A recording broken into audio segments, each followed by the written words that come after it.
증거해 주시겠습니다. 공기 환기 때문에 문을 좀 위에 열고 있습니다. 그래서 설교 들을 때 추울 줄 모르니까 코트를 입다든가 마우를 한다든가 그건 본인이 잘 조절하셔서 편안하게 말씀 듣기를 바랍니다. 네. 여러분 안녕하십니까? 옆 사람과 함께 인사 나누기 원합니다. 한 주간 잘 지내셨습니까? 안녕하십니까? 여러분도 뉴스를 보셔서 아시겠지만 최근에 코로나 감염자 수가 아주 급격하게 증가하고 있습니다. 도쿄도를 포함해서 전국의 많은 지역은 만연 방지 중점 조치를 발령하고 있습니다.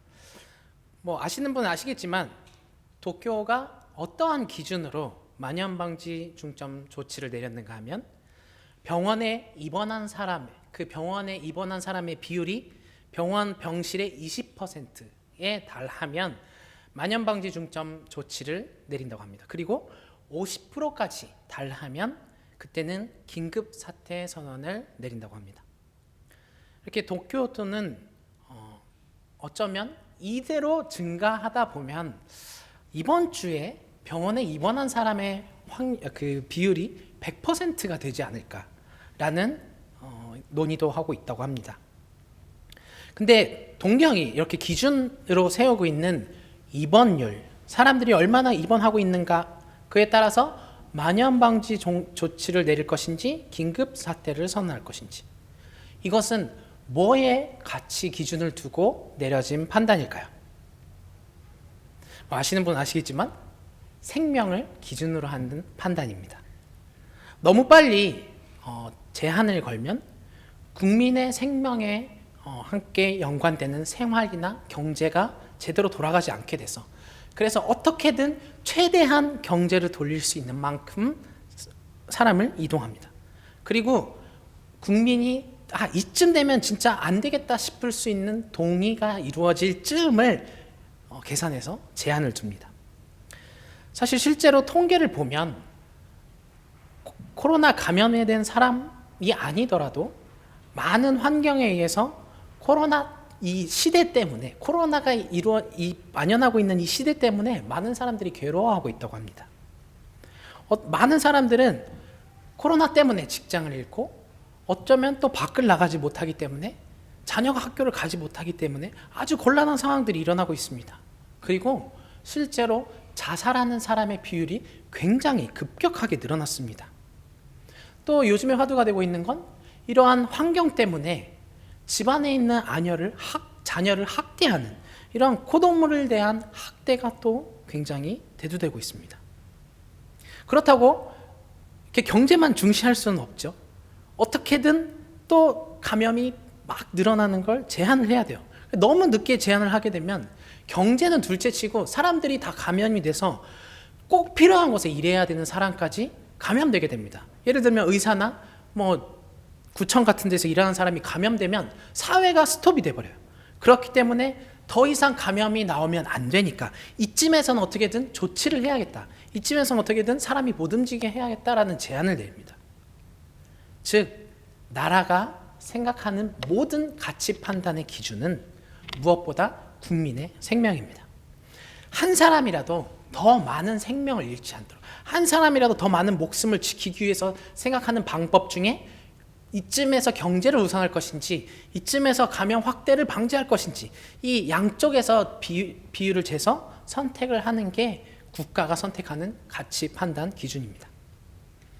사람은 이렇게 언제나 머리로 생각을 하든지 마음으로 생각을 하든지 선택이라는 판단을 합니다. 어떤 거를 정해야 할지, 뭐가 더 중요한지 선택을 하게 됩니다. 그리고 그 판단을 하는 배경에는 누구에게든지 자기가 갖고 있는 그 기준들이 있을 거예요. 무엇이 더 중요한지를, 가치를 판단하는 기준이 있을 것입니다. 그래서 그 판단 기준에 따라서 나는 지금 무엇을 선택할 것인가 라는 것을 결정한다고 생각합니다. 예를 들면 아무것도 모르는 아기가 태어났다고 생각해 보세요. 나오키 신학생의 자녀가 어제 태어났는데, 막 태어난 아기가 뭘 알겠습니까? 아무것도 모릅니다. 만약에 위험한 곳에 딱 서 있는데 내가 여기서 떨어지면 다칠지도 몰라라는 기준조차 아기한테는 없습니다. 그래서 아기는 뭐든지 합니다. 뭐든지 하고 뭐든지 입에 넣고 뭐든지 아무것도 모르니까 기준이 없는 겁니다. 그래서 부모는 아기한테 기준을 알려줍니다. 이쯤에서는 멈춰야 돼. 이거는 먹으면 안 돼. 이건 이렇게 해야 돼. 라는 기준을 알려주게 됩니다. 그래서 아기는 자라면서 자기 스스로 이거는 이런 선택을 해야 되는구나 라는 것을 가지게 됩니다. 그런 기준이 늘어나면 늘어날수록 자기의 가치를, 자기가 어떤 가치가 더 소중한지를 판단하는 기준이 늘어나면 늘어날수록 그 자녀는 점점 성장을 하게 된 거고, 그리고 자기가 스스로 살아갈 수 있는 인생을 살아가게 됩니다. 이렇게 우리는 어떠한 가치를 판단하는 기준을 가지고 가치관이라고 얘기를 합니다. 지금 코로나 시대를 살아가는 많은 나라들은 경제가 더 중요한지, 사람의 목숨이 더 중요한지, 우리나라만 더 잘 살 건지, 다른 나라까지 함께 잘 살 건지, 이러한 가치관이 나라별로 굉장히 명확하게 드러나는 시대가 되었습니다. 이것이 코로나 시대를 살아가는 어떠한 특징이 아닐까도 생각이 됩니다. 그렇다면 예수님을 믿는 우리, 크리스찬인 우리가 가져야 할 가치관은, 이러한 코로나 시대를 살아가는 우리가 무엇이 중요한 것인지 가치를 판단하는 그 기준, 우리는 어떠한 기준을 가지고 살아가야만 하는 것일까요? 우리한테 가장 중요한 것은 무엇일까요? 여러분은 무엇이 가장 중요하다고 생각하십니까? 오늘은 이 가치관에 대해서 여러분과 함께 생각해 봤으면 좋겠습니다. 우리는 한 주간 요한복음 6장을 함께 묵상해 왔습니다. 6장 안에서 어쩌면 여러분이 6장을 통해서 묵상하면서 지금 6장 하면 뭐 하는 생각 나는 게 아마 빵이지 않을까 생각합니다. 어떤 사람은 5,000명, 남자만 5,000명을 먹였던 엄청난 그런 사건, 5개의 빵과 2가리의 물고기를 가지고 5,000명을 먹이신 이러한 기적의 사건이 생각나시는 분들이 있을 거고, 또 어떤 분들은 그 뒤에 나오는 내가 하늘에서 내려온 생명의 빵이다라고 말씀하시는 예수님의 말에 빵이 생각나는 사람도 있을 것입니다. 어쩌면 예수님이 말씀하시는 이런 내가 하늘에서 내려온 빵이다 라고 말씀하시는 그러한 말씀이 이해되는 사람은 이해가 되실 것이고, 되지 않는 사람은 되지 않을 것이라고 생각합니다. 조금 의미가 무슨 말이지? 라는 생각이 들 거라고 생각합니다. 이 빵 얘기를 두고 역시 제자들도, 많은 사람들이 이렇게 말합니다. 이 말씀이 이렇게 어려우니 누가 알아들을 수 있겠는가? 당시에 예수님이 말한 그 말을 듣고 많은 사람들은 누가 알아들을 수 있겠습니까? 라고 예수님한테 따집니다. 이 말을 하는 제자들, 그 제자들 가운데 많은 사람은 어쩌면 예수님이 한 이 말 때문에 상처를 입고 떠나갔을 것입니다. 그 말에 걸려서 나는 예수님 필요 없는 것 같아 하고 돌아갔을 것입니다. 예수님이 일으키신 기적, 그러한 내가 바로 그 예언된 사람이다 라고 구약 성경에서 예언한 그 모든 그거를 보고 따라왔던 많은 사람들, 그 많은 사람들이 있었습니다. 근데 우리가 오늘 본문에서 나누는 말씀은 많은 사람들 얘기가 아닙니다. 예수님을 따르겠다라고 쫓아다니는 제자의 이야기입니다. 예수님의 이야기를 듣고서 나는 예수님을 따라가겠습니다라고 고백해야 되는 제자들이 도대체 예수님 이야기를 도저히 못 듣고 있겠어, 나는 이제 못 가겠어 라고 이야기하고 있습니다. 왜 이런 상황이 일어났을까요? 왜 그들은 예수님이 말씀하시는 이 말이 이해가 되지 않았던 것일까요?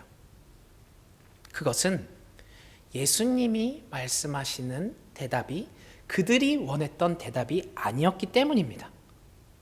제가 다니고 있는 동경기독교대학에서 신약성경을 가르치고 계시는 어떤 교수님이 계십니다. 그 교수님이 어느 날 이런 말을 했습니다. 나는 분명히 설교에서 그런 뜻으로 얘기한 적이 없는데, 어떤 성도는 내가 말한 것과 전혀 상관없는 의미로 이해하고 있어. 나는 분명히 그런 의미로 전달한 적이 절대 없는데 이상하게도 그 사람은 그렇게 이해를 하고 있더라 라고 하는 얘기를 들었습니다. 여러분도 생활하면서 아시겠지만 사람들이 대화하는 사이에는 오해라는 게 생기게 됩니다. 자연스러운 현상이라고 생각합니다. 근데 그것이 좋은 의미에서 좋은 방향으로 가는 오해일 때는 아마 문제가 없을 것입니다. 서로에게 좋은 영향이 될 테니까. 근데 만약에 이게 나쁜 의미, 안 좋은 방향으로 오해가 이루어질 때는 참 말한 사람도 듣는 사람도 곤란한 상황이 되어버립니다. 이것은 사람이 대화하는 사이의 얘기만 아닙니다. 우리가 성경을 읽을 때, 성경을 해석할 때 아주 흔히 있는 일입니다. 성경을 읽는 사람에 따라서 하나님이 주시는 말씀이 다른 건 사실 당연한 것입니다. 그 사람의 가치관이 다르고 인생관이 다르고 하나님이 그 사람에게 알려주시는 말씀이 다르기 때문에. 근데 성경을 읽는데도 불구하고 안 좋은 방향으로 이해를 하게 되면 그건 참 곤란하다고 생각합니다. 대부분 이단의 가르침이 그렇다고 생각합니다. 참 똑같은 성경을 읽는데 참 이상하게 해석을 하는 사람들이 있죠. 그리고 또 그런 해석을 하는데도 거기에 확 빠져버리는 사람들이 있어요. 아무리 봐도 성경에서 그런 얘기를 하지 않는데 이단에 빠지는 사람들은 그 말에 확 사로잡혀서 빠져버립니다. 참 곤란한 상황이 아닐 수가 없습니다. 어쨌든 왜 이런 오해의 상황, 서로 이해가 다른 상황이 일어나는 것일까요? 작년까지 국립정신신경의료연구센터에서 센터장을 하셨던 분이 있습니다. 그리고 올해부터는 특명 부장으로서 섬기고 있는데 그분은 인지행동요법의 전문가입니다. 호리코시 마사루라는 의사 선생님입니다. 아주 절실한 기독교인입니다. 그분이 쓴 책 감정을 보는 방법이라는 책을 보면 듣는 거에 대해서 설명하는 내용이 나옵니다. 그리고 듣는 거에는 방해하는 요소들이 있다고 합니다. 그것은 자기가 어떤 거에 꽂혀 있는 거, 이거겠지라는 자신이 생각했던 그거에 꽂혀버리면 다른 사람이 얘기하는 것이 올바르게 들리지 않는다고 합니다. 그리고 자기가 가지고 있는 선입관, 저 사람은 언제나 저러니까, 저 사람은 이런 얘기를 하니까, 그리고 나는 이런 인생관을 가지고 있으니까 거기에 맞춰서 비교를 해서 잘못 알아듣는다는 겁니다. 그리고 이 의사 선생님이 말하는 가운데 커뮤니케이션, 대화에는 4가지 단계가 있다고 합니다. 첫 번째 단계는 서로 인사를 나누는 단계. 안녕하십니까? 오늘 날씨 좋네요. 뭐 이런 그냥 통상적인 누구나 만나면 처음 만나는 사람도 할 수 있는 대화. 이것이 1단계라고 합니다. 그리고 2단계, 정보 같은 거를 나누는 대화. 뭐 예를 들면 학교에서 수업을 듣는 이런 지식을 전달하는 것도 2번째 단계에 속한다고 합니다. 그리고 세 번째 단계는 조금 고지식입니다. 대학교는 좀 이런 걸 하는 것 같습니다. 내가 생각하는 거, 나는 이런 신념을 가지고 있어, 나는 이런 주장을 해, 나는 이게 맞다고 봐 라는 것을 서로 토론하는 그런 단계가 3번째 단계라고 합니다. 그리고 마지막 4번째 단계는 마음의 감정을 나누는 대화. 서로 마음에 있는 것을 스스럼 없이 나는 이런 것이 좋아, 나는 이런 걸 생각해, 너는 어떻게 생각하니? 라는 마음에 있는 대화를 하는 게 4번째 단계라고 합니다. 근데 이 의사 선생님이 말하기를 서로 대화하는 단계가 다르면 어떤 사람은 4번째 단계에서 대화를 하길 원하는데 어떤 사람은 3번째 단계에서 대화를 받아들이면 전혀 이해할 수 없다고 합니다. 그리고 4번째 얘기하는 사람이 이러한 반응을 해줬으면 좋겠는데 3번째 대화의 단계에 머물러 있는 사람은 전혀 다른 행동을 한다고 합니다. 예를 들면 부부간의 관계에서 어떤 여자는 참 마음에 나는 오늘 이걸 샀어. 그러면은 남편이 이런 거를 좀 이런 반응을 보였으면 좋겠는데 보통 남편들은 그래서 뭘 샀는데 보통 마음에는 상관없는 그래서 뭘 샀는데 물건들을 바라보는 현상들이 종종 있을 것입니다. 이 선생님은 듣는 것은 이런 것입니다 라는 말을 합니다. 듣는 것은 상대편을 허용하는 것입니다. 허용이 아니고서는 듣는 것이 아닙니다 라고 얘기합니다. 좀 더 구체적으로 말하면 마음속에 그 상대편의 대화, 그 상대편의 사람을 완전히 전부 받아들이는 공간을 가지고 있는 것, 그 사람을 위한 공간을 내 마음에 두는 것, 그것이 대화라고 이 의사 선생님이 말합니다. 오늘 요한복음을 보면 예수님의 제자들이 등장합니다. 이 제자들의 모습은 그러면 어땠을까요? 제자들은 예수님과 대화하면서 어떤 반응을 보이고 있습니까? 제자라는 사람은 원래 예수님이 말하는 걸 듣고 그대로 받아들여서 따르겠습니다. 그 뒤를 따르는 사람을 제자라고 합니다. 근데 그들은 사실 예수님이 말하는 걸 이해하지 못했습니다.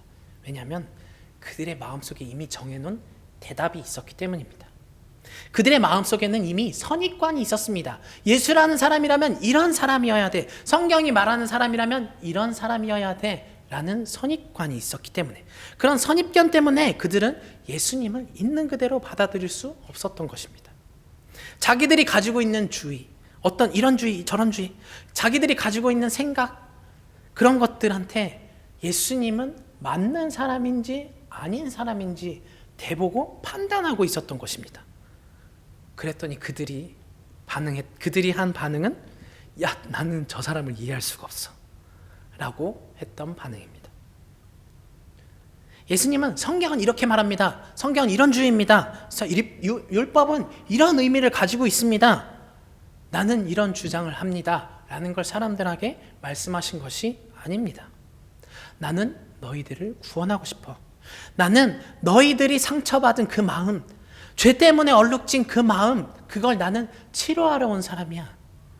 그런 사랑에 관한 마음속 깊이 있는 사랑의 감정을 전달하고 계신 것입니다.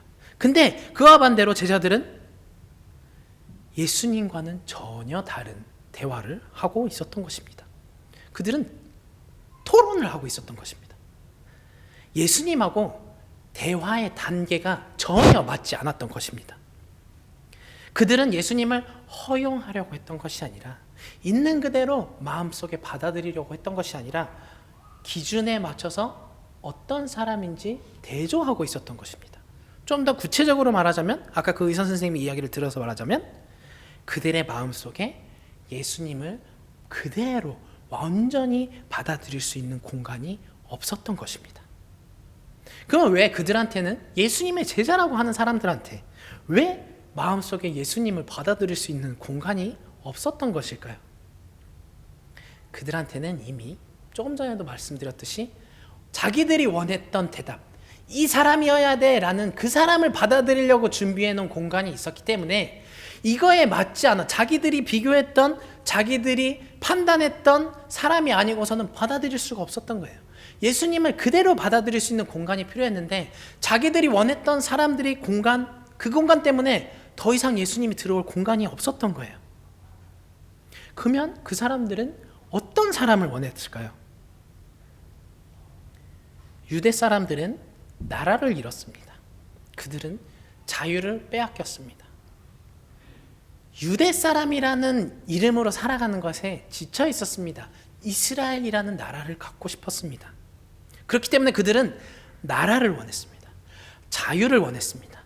자기들의 힘으로 자기들이 통치할 수 있는, 자신들의 삶을 살아갈 수 있는, 이스라엘이라는 삶을 살아갈 수 있는 권력을 원했습니다. 근데 현실은 어땠나요? 로마의 통치에 의해서 얼마 가지지도 않은 재산 안에서 그것만 세금으로 내야만 했던 어려운 삶을 살아야만 했습니다. 그들한테는 자유도 없고 권력도 없고 그런 세상에서 살아가고 있었던 것입니다. 그렇기 때문에 그들은 언제나 간절히 원했을 것입니다. 모세오경에서 말하는, 모세가 율법 속에서 말하고 있는 예언자, 그 인물을 간절히 소원했을 것입니다. 신명기 18장 15절을 보면 모세는 이렇게 말합니다. 주 당신들의 하나님은 당신들의 동족 가운데서 나와 같은 예언자 한 사람을 일으켜 세워주실 것이니 당신들은 그의 말을 들어야 합니다. 그러니까 그들은 언제나 이스라엘이라는 백성을 출애굽시켰던 사람, 그리고 빵을 내려줬던 사람, 이스라엘이라는 나라를 세우기 위해서 가나안 땅을 향해서 인도해줬던 모세, 그런 사람을 원했던 것입니다. 모세가 말한 예언자, 그 사람을 원했던 거예요. 빵을 주는 사람, 자유를 주는 사람, 권력을 주는 사람. 그러나 그들은 제대로 알고 있지 못했습니다. 빵을 주셨던 분은, 권력을 주셨던 분은, 나라를 허락해 주신 분은 이스라엘 백성을 불쌍히 여기셨던 하나님이셨다는 걸 그들은 제대로 알지 못했습니다. 그렇기 때문에 5,000명, 남자만 5,000명이라는 사람에게 5개의 빵으로 사람들을 먹이진, 그 예수님을 보면서 아, 이분은 참으로 세상에 오시기로 된 그 예언자다 라고 말하면서 쫓았고 억지로 왕으로 세우려 했던 것입니다. 심지어 빵을 먹은 다음에도 그들은 이렇게 말합니다. 우리에게 무슨 표징을 행하셔서 우리로 하여금 보고 당신을 믿게 하시겠습니까? 당신이 하시는 일은 무엇입니까? 그는 하늘에서 빵을 내려서 그들에게 먹게 하셨다 한 성경 말씀대로 우리 조상들은 광야에서 만나를 먹었습니다. 당신은 우리한테 어떤 표징을 주실 것입니까? 라고 얘기합니다. 그들은 세상의 권력자, 검을 가지고 창을 가지고 로마와 싸워서 자기한테 자유를 허락해줄, 나라를 허락해줄 그런 사람을 위한 공감만 마음속에 갖고 있었던 것입니다. 그래서 예수님을 받아들일 수가 없었어요. 그들이 하나님이 주셨던 성경책을 보면서 열심히 성경을 연구하면서 얻었던 것은 하나님의 마음이 아니라 예언자, 사람이었습니다. 그렇기 때문에 하나님의 마음은 무엇인가요? 라는 걸 전혀 몰랐어요. 그래서 하나님이 이 땅에서 하나님의 나라를 완성시키기 위해서 이스라엘 백성을 진짜 자유하게 해주시기 위해서 보내신 하나님의 독생자 예수, 사람이 되어서 오셨던 하나님의 아들 예수님을 눈앞에 두고도 믿을 수가 없어. 그 사람 아닌 것 같아. 받아들일 수도 없었어요. 나는 그 사람이 얘기하는 거 도저히 이해할 수가 없어. 이런 상황이 됐던 것입니다. 누가 이해할 수 있을까? 이렇게 얘기하는 제자들을 보면서 예수님은 이 말이 너희의 마음에 걸리느냐? 라고 되려 제자들에게 따지십니다. 63절부터 65절을 보면 생명을 주는 것은 영이다. 육은 아무데도 소용이 없다. 내가 너희에게 한 이 말은 영이요 생명이다. 그러나 너희 가운데 믿지 않는 사람들이 있다. 처음부터 예수께서는 믿지 않는 사람이 누구이며 자기를 넘겨줄 사람이 누구인지를 알고 계셨던 것이다. 예수께서 또 말씀하셨다. 그러므로 내가 너희에게 이르기를 아버지께서 허락하여 주신 사람이 아니고는 아무도 나에게로 올 수 없다고 말한 것이다. 예수님은 분명히 말씀하셨습니다. 그냥 되뇌어서 가버나움 회당에서 말씀하신 그 말을 제자들에게 또다시 말씀합니다. 아버지께 허락해서 주신 사람이 아니면 나에게 올 수 없어. 여러분, 우리는 코로나 시대를 살아갑니다. 3년째 접어들었으며 끝날 것 같은데 참 끝나지 않아요. 이러한 끝나지 않는 상황 가운데서 나라가 사람의 목숨을 살리고자 서로 이런저런 의견을 나눕니다. 서로 의논을 합니다. 그래서 어떤 정책을 내립니다. 이런 나라가 나누는 대화, 나라가 서로 토론하는 그런 대화. 제가 아까 말씀드렸던 호리코시 의사 선생님이 말하는 대화의 단계 가운데서 몇 단계에 해당하는 것 같습니까? 자신들이 가진 신념, 생각, 이런주의, 목숨이 더 중요하지, 경제가 더 중요하지, 주장, 이런 것들을 토론하고 있습니다. 그렇기 때문에 토론을 하는 3단계의 대화 안에서 그들은 3단계 안에서 목숨에 관한 가치를 나누고 있는 것입니다. 그리고 유대 사람은 어떤 단계에서 대화했을까요? 그들 역시 똑같이 일본이나 한국이나 정치가 하는 3단계 안에서 예수님한테 따지고 있는 겁니다. 내 목숨, 내가 먹을 빵, 내 육신이 원하는 자유, 내 육신이 원하는 나라, 내 육신이 원하는 정치적 이념. 근데 하나님은 뭘 말씀하셨을까요? 육신의 것은 아무런 소용이 없어.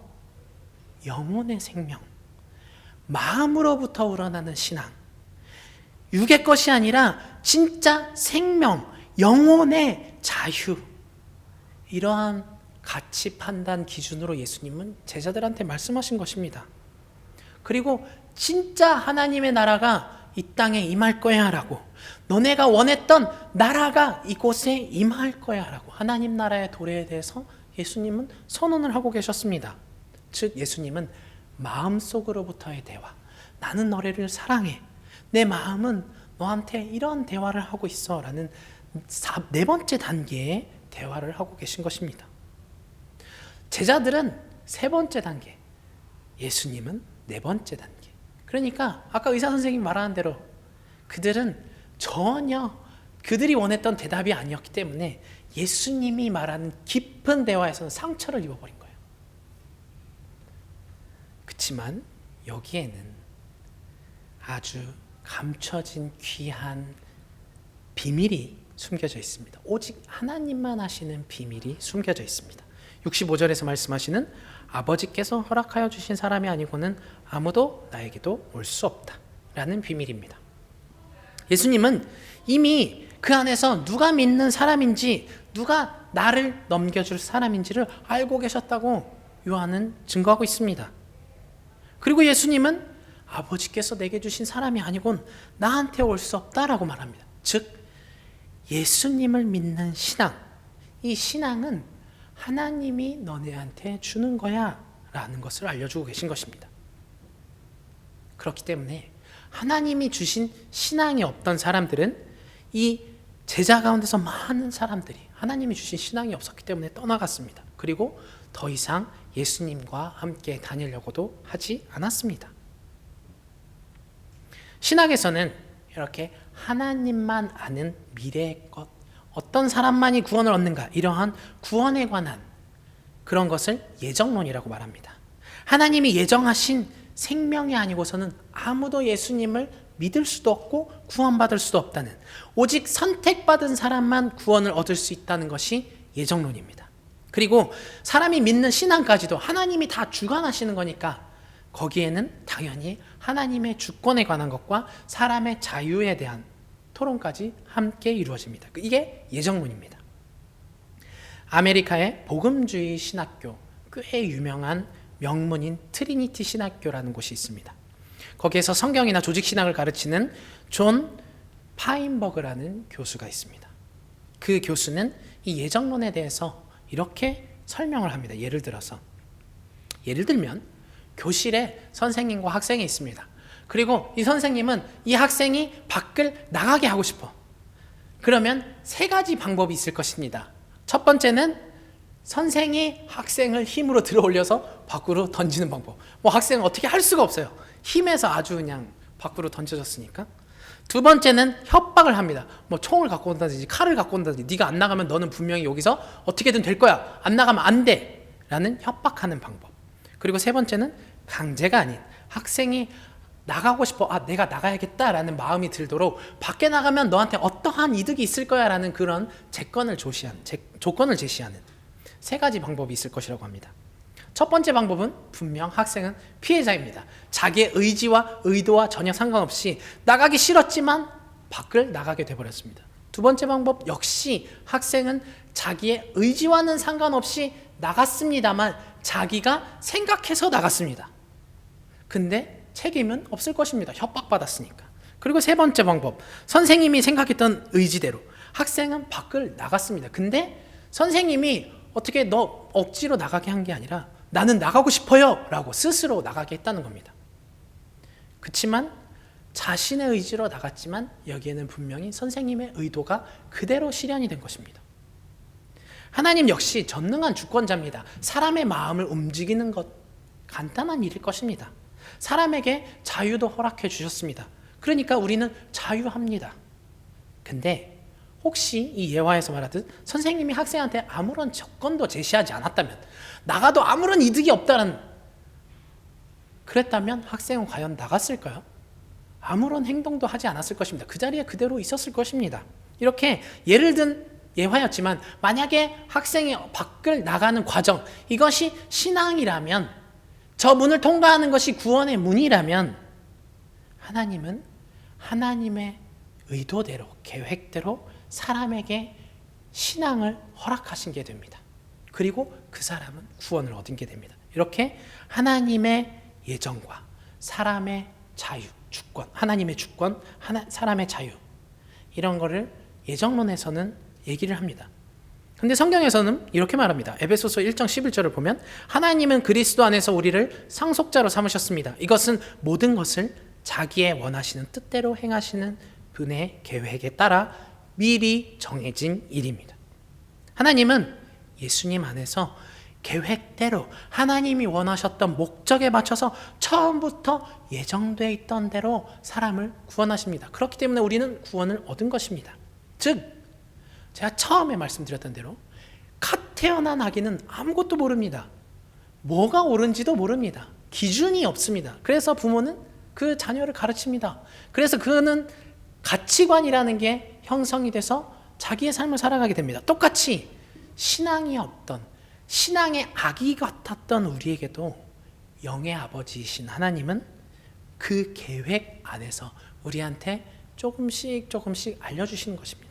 우리의 삶 가운데서 하나님의 존재를 알게 해주시고 우리의 삶 가운데서 예수님을 믿는 것만이 진정한 생명이라는 것을 우리의 삶을 통해서 하나님은 우리에게 제시해 주신 것입니다. 그래서 우리는 우리 스스로 나는 예수님을 믿겠습니다 라고 결단하게 되는 것입니다. 왜냐하면 하나님이 우리를 그렇게 성장시켜 주셨으니까. 그렇기 때문에 우리는 우리의 의지대로 나는 하나님을 압니다, 나는 하나님을 믿습니다, 예수님을 믿어서 구원을 얻었습니다 라고 고백하고는 있지만 사실은 우리의 고백 뒤에는 우리가 무엇을 해서가 아니라 우리가 뭔가를 성경을 보면서 와 이거 진짜 대단한데 라는 걸 깨달아서가 아니라 하나님이 우리한테 그 마음을 다 알려주셨다는 겁니다. 그 속에는 하나님의 계획이 있었고 하나님의 주권이 있었다는 것입니다. 처음에 세상을 창조하실 때 예정대로 하나님은 우리 한 사람 한 사람을 구원하셨다는 것입니다. 혹 우리가 주변에 있는 VIP한테 예수님 믿어야죠, 이 세상을 창조하신 하나님을 믿어야죠 라고 전한다 해도 우리가 그 사람들한테 뭔가를 해준 것이 아니라 하나님의 계획 속에서 우리는 하나님의 주권에 따라서 우리는 행동한 것이 됩니다. 그렇기 때문에 우리가 자랑할 건 단 하나도 없습니다. 여러분이 삶을 살아오시면서 사람들과 대화를 하시면서 깨달았을 거라고 생각합니다. 아까 호리코시 선생님이 말하는 4가지의 단계가 있습니다.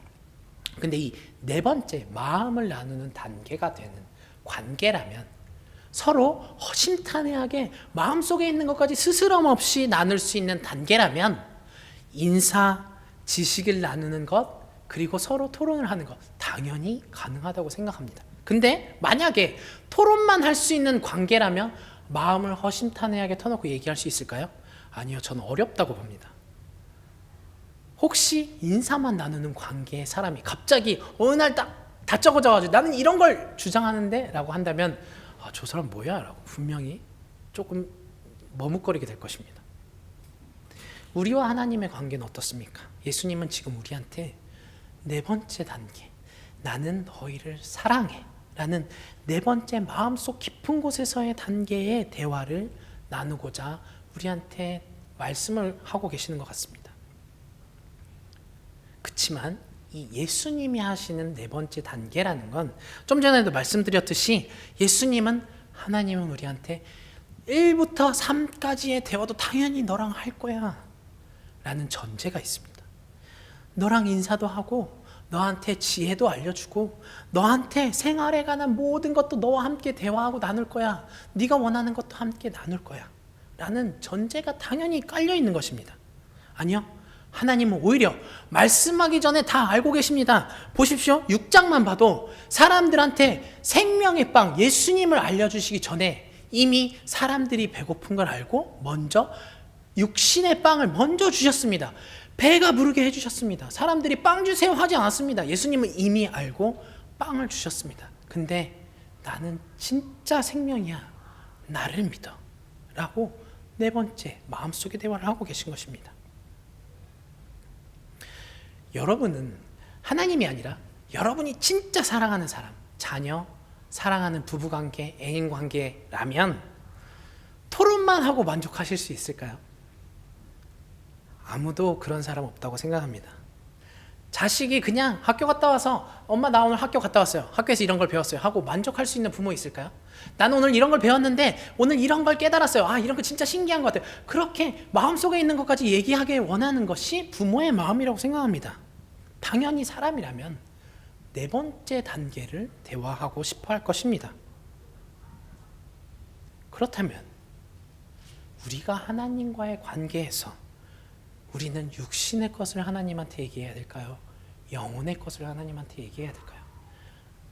하나님이라면 여러분한테 밥 주세요라는 걸 원하실 것 같아요? 아니면 나를 사랑해라고 고백하는 걸 원하실 것 같아요? 당연히 하나님은 너네는 나를 사랑하니 나는 너희를 사랑한다 라는 대화를 하고 싶으신 것입니다. 그럼에도 불구하고 마음을 굳히고서는 계속해서 이 땅의 것만 원했던 사람이 6장 후반에 등장합니다. 계속해서 세 번째 단계의 대화만 원했던 사람, 경제적인 조건만 원했던 사람. 예수님께서 내가 택한 12제자 가운데 한 명은 사탄이다라고 말씀하십니다. 유다는 은 30냥에 예수님을 팔아버렸습니다. 그리고 스스로 예수님의 제자였습니다. 예수님을 계속 쫓았던 사람입니다. 예수님이 십자가에 매달리기 전까지 쫓아다니면서 예수님의 복음을 직접 체험했음에도 불구하고 스스로 그곳에서 떠났습니다. 단 은 30에. 코로나 때문에 많은 사람들이 힘들어하는 것이 현실입니다. 괴롭습니다. 물론 크리스천도 괴로울 것입니다. 괴롭지 않은 사람 누가 있겠습니까? 유대 사람도 마찬가지였을 것이라고 생각합니다. 뭐든 다 뺏겼던 삶. 한국 사람 특히 좀 더 동감하실 거라고 생각해요. 아픈 과거 속에서 나라를 빼앗겼던 삶. 경제도 자유도 환경도 다 괴로웠던 그 삶. 그 삶 속에서 사람들이 원했던 거는 어쩌면 당연했을지도 몰라요. 근데 하나님은 그곳에서 아니야, 그게 아니야 라는 걸 말하고 계신 것입니다. 이러한 어려운 상황에 있지만 그래도 우리가 어떤 것을 판단하는 기준, 우리가 원해야 하는 것, 그것은 그 가치관은 그럼에도 불구하고 하나님의 마음을 원해야 하는 것이 아닌가 생각합니다. 어렵지만 그래도 하나님 우리한테 뭘 원하세요? 라는 걸 대화해야 하지 않나 생각합니다. 우리를 사랑해 주셔서 그래서 우리한테 하나님을 사랑할 수 있는 마음을 허락해 주신 분을 위해서 이 세상 것의 세 번째 단계가 아니라 마음속의 대화, 영적인 것 네 번째 단계를 하나님한테 원해야 하지 않을까 생각합니다. 코로나 때문에 참 많이 힘든 상황 가운데서 많은 사람들이 이런 생명의 가치관이 흔들리지 않나 생각합니다. 물론 흔들릴 수 있습니다. 육신이 너무 힘들기 때문에. 내가 이것을 진짜 중요하게 생각해야 되는 건지 영의 것을 진짜 중요하게 생각해야 되는지 헷갈릴 수도 있습니다. 근데 여러분, 우리 초대교회지만 신약 성경의 초대 시절의 교회, 초대교회 삶, 우리가 그래서 가정교회를 하죠.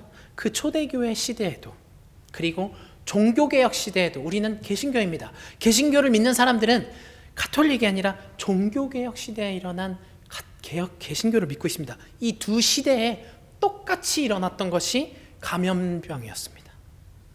이 두 시대를 보면요, 지금보다 더 괴로웠어요. 지금은 그래도 의학이 있죠. 나라에서 제공해주는 복지들이 있습니다. 근데 그 시절에는 아무것도 없었어요.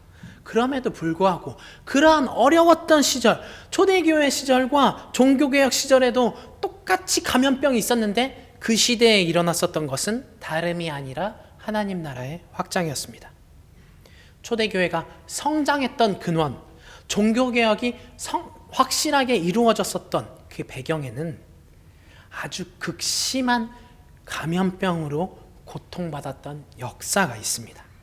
진짜 모두가 괴로워서 자식까지 버리고 떠났던, 노인, 어른까지 다, 자기 부모까지 다 버리고 떠났다고 합니다. 역사가 말해주고 있습니다. 그 상황 가운데서 아무도 감염병으로부터 자유로웠던 사람은 단 한 사람도 없었을 것입니다. 근데 초대 시절의 크리스찬들은 그러한 죽음의 두려움부터, 감염병이라는 두려움부터 자유로워졌습니다. 오히려 괴로워했던 사람들이 버리고 갔던 자녀들, 사람들이 버리고 갔던 노인들을 돌봤던 사람들은 다름이 아니라 크리스천이었습니다. 그래서 그들의 헌신을 통해서 많은 사람들은 하나님의 사랑을 체험했고 구원을 얻었습니다. 이 죽음의 두려움 앞에서 어떻게 그 사람들은 당당하게 사람을 섬길 수 있었을까? 그 사람들은 죽음에서 어떻게 자유로워질 수 있었을까를 연구하던 미국의 사회학자 로드니 스타크라는 사회학자가 있습니다. 왜 기독교가 성장했는가? 그는 신앙에 있어서 조사한 게 아닙니다. 도대체 그들은 뭐 때문에 뭘 갖고 있었던 거야? 왜 그때 그 어려운 시절에 기독교는 부흥을 한 거야? 라는 기독교의 부흥이라는 책을 썼는데 그 안에서 이렇게 말합니다. 그가 내린 결론은 기독교인은 현세의 삶은 전주곡에 불과함을 확신했다. 그들은 다가올 하나님 나라만 소망했습니다. 그래서 그거를 생각할 때 나는 자유하다. 이 땅의 것은 잠깐이야. 내가 새롭게 다가올 하나님 나라를 위해서 나는 무엇을 할 수 있을까? 그 나라를 바라볼 때 내가 할 수 있는 건 뭐지? 라는 걸 하나님한테 원했던 결과 그들은 고통받는 사람들 가운데 들어가서 사람들을 섬겼습니다. 어려운 사람들을 도와줬습니다. 자기들이 감염병에 걸릴 수도 있는 상황이지만 그들 역시 아무런 사회적 환경이 없는 곳에 가서 남아서 도망치지 않고 사람들을 도와줬습니다. 그래서 사람들은 예수님을 믿게 됐습니다. 근데 여기서 더 중요한 거, 왜 사람들이 예수님을 믿게 됐느냐? 다 도망가는데, 내 부모가 나를 놓고 도망갔는데, 내 자녀가 나를 놓고 도망갔는데 저 사람들은 어떻게 저렇게 자유할 수 있지? 어떻게 저렇게 평안하게 우리들을 돌봐줄 수 있지? 저 사람들은 뭐가 있어? 저 사람들은 뭐 때문에 저렇게 자유한 거야? 라는 거를 그 사람들은 예수님의 복음에서 깨달았다는 겁니다. 그 복음을 딱 눈앞에 접했을 때 나도 자유하구나. 이 땅의 것은 잠깐이구나 라는 걸 알았다는 것입니다. 예수님의 복음을 몸소 증거했다는 것입니다. 그래서 사람들은 예수님을 믿었다고 합니다. 여러분은 코로나 삶을 살아가면서 지금 이 시대가 중요하십니까? 아니면 다시 올 예수님의 그 나라, 영원한 나라가 중요하십니까? 여러분의 삶 가운데 여러분이 중요하게 생각하는 가치관은 이 세상입니까? 하나님 나라입니까? 혹시 코로나 때문에 여러분의 마음이 흔들리고 계시지는 않습니까? 함께 이 시간 하나님 앞에서 그래도 나는 하나님의 마음을 원합니다 라고 이 시간 함께 기도했으면 좋겠습니다. 함께 기도하겠습니다. 하나님,